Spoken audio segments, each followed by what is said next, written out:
Hello hi friends, welcome to my channel Lahari Venky creative. ఇవాళ శ్రావణ మాసంలో లక్ష్మీదేవతను ఏ విధంగా పూజిస్తే ధన ప్రాప్తి కలుగుతుంది, అలాగే ఏ మంత్రం చదువుకోవాలి, ఏ పువ్వులు పెట్టుకోవాలి, అలాగే ప్రసాదాలు ఏం చేసుకోవాలి అనేది ఈ వీడియోలో ఉంటుంది. అలాగే టిప్స్ కూడా ఉంటాయి.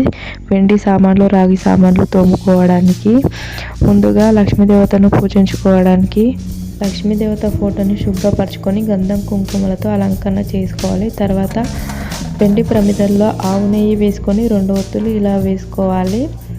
అలాగే ప్రమిదల కింద ఇలా ప్లేట్ పెట్టుకోవాలి. ఇలా ఆ ప్రమిదలకు గంధం కుంకుమలతో అలంకరణ చేసుకోవాలి. ఏకహారతితో ఇలా దీపాలు వెలిగించుకోవాలి. మరలా నేను 2 వెండి ప్రమిదల్లో ఆవు నెయ్యి వేసుకొని లక్ష్మీదేవి ఫోటో దగ్గర పెట్టుకున్నాను. ఇలా వెండి ప్రమిదల కింద ఆకులను కానీ పువ్వులను కానీ పెట్టుకోవాలి. ఇలా లక్ష్మీదేవతకు ఎర్ర పువ్వులతో అలంకరణ చేసుకోవాలి. ఎర్ర మందారాలు, ఎర్ర గులాబీలు పెట్టుకోవాలి. తర్వాత దీపాలు పెట్టుకున్న తర్వాత అగరబత్తులు వెలిగించుకోవాలి. ఇక్కడ మేము 5 రకాల పండ్లు పెట్టుకున్నాను. అరటిపండు, సంత్రాలు, ఖర్జూర పండు, దానిమ్మ, యాపిల్, అలాగే మంచి శనగలు నానబెట్టుకొని మొలకలను వచ్చే వరకు పెట్టుకోవాలి. అలాగే ఒక టెంకాయను కుట్టాను. అలాగే లక్ష్మీదేవి విగ్రహం దగ్గర 2 వేణుగులను పెట్టుకున్నాను. ఇలా పూజ గదిలో వేణుగులు ఉండడం వల్ల చాలా మంచిది.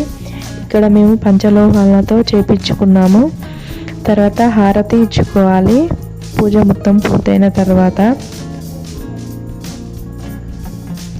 ఇలా లక్ష్మీదేవతకు హారతి ఇచ్చుకోవాలి. అలాగే ప్రసాదంగా మేము సిరపురి చేసుకున్నాము.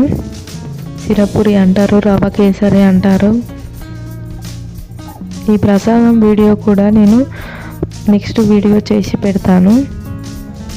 ఇలా మొత్తం అన్ని దేవుళ్ళకు హారతి ఇచ్చుకోవాలి. హారతి ఇచ్చిన తర్వాత ఇక్కడ వెండి చెంబులో మేము ఒక పువ్వు వేసి పెట్టాము. ఇలా ఈ విధంగా పూజ గదిలో పెట్టుకొని పువ్వుతో ఇలా చుట్టుగా అలా వాటర్తో ఇలా అనుకోవాలి, ఈ వీడియోలో చూపించిన విధంగా. తర్వాత హారతి అనేది అన్ని దేవుళ్ళకు ఇలా ఇచ్చుకోవాలి. వెండి సామాను, రాగి సామాను తోముకోవడానికి టిప్ అనేది, వెండి సామాను తోముకోవడానికి బేకింగ్ సోడా వేసుకొని ఒక 10 to 15 మినిట్స్ తర్వాత వాటర్ యాడ్ చేసుకొని శుభ్రపరచుకుంటే సరిపోతుంది. అలాగే రాగి సామాను తోముకోవడానికి నిమ్మరసం, ఉప్పు వేసుకొని తోముకుంటే నెరిసిపోతాయి రాగి సామాన్లు అనేవి.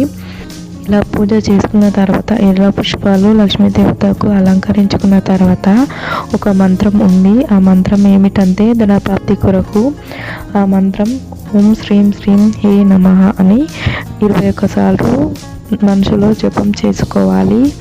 ఇలా ఈ విధంగా 21 సార్లు జపం చేసుకోవడం వల్ల మనకు ధన ప్రాప్తి అనేది కలుగుతుంది. ఈ వీడియో కనుక మీకు నచ్చినట్లయితే like, share, subscribe. Please subscribe my channel.